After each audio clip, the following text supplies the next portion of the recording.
Hello, citizens of the world. We are anonymous.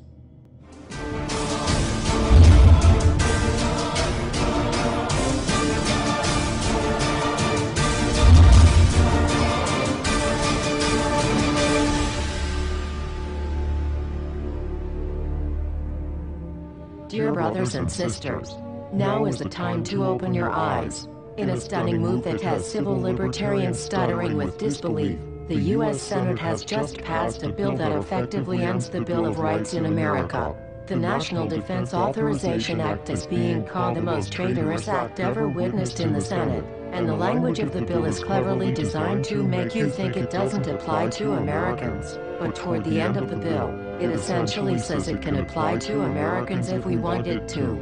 Bill summary and status.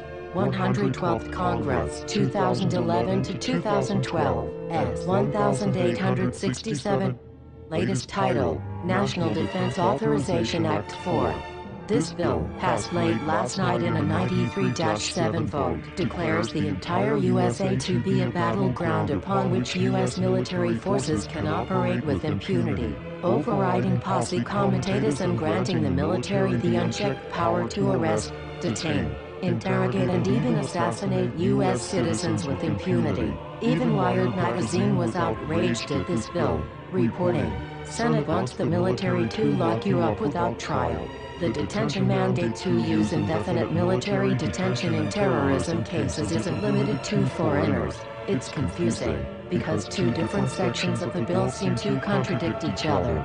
But in the judgment of the University of Texas Robert Chesney, a nonpartisan authority on military detention, U.S. citizens are included in the grant of detention authority. The passage of this law is nothing less than an outright declaration of war against the American people by the military-connected power elite.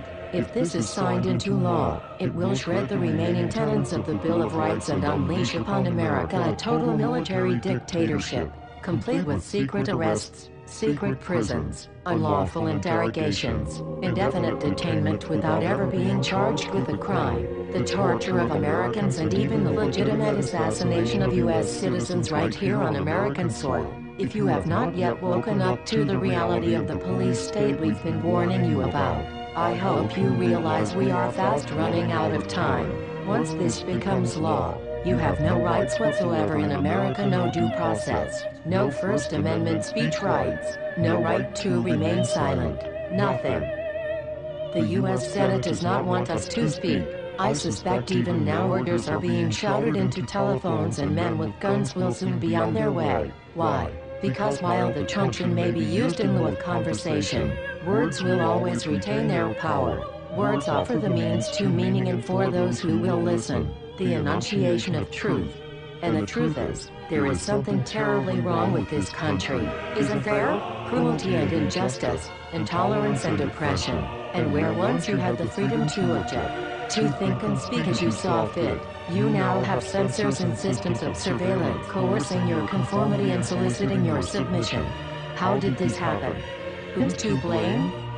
Well, certainly there are those who are more responsible than others, and they will be held accountable. But again, truth be told, if you're looking for the guilty, you need only look into a mirror. I know why you did it. I know you were afraid. Who wouldn't be? War, terror, disease. There were a myriad of problems which conspired to corrupt your reason and rob you of your common sense. Fear got the best of you, and in your panic, you turned to the now president in command, Barack Obama. He promised you order. He promised you peace, and all he demanded in return was your silent, obedient consent. More than 400 years ago, a great citizen wished to embed the 5th of November forever in our memory. His hope was to remind the world that fairness, justice, and freedom are more than words, they are perspectives. So if you've seen nothing, if the crimes of this government remain unknown to you, then I would suggest that you allow the 5th of November to pass unmarked. But if you see what I see, if you feel as I feel, and if you would seek as I seek, then I ask you to stand beside one another, 1 year from November 5th, 2011, outside the gates of every courthouse of every city demanding our rights. Together we stand against the injustice of our own government. We are anonymous. We are legion. United as one. divided by 0. We do not forgive censorship. We do not forget oppression. U.S. Senate. Expect us.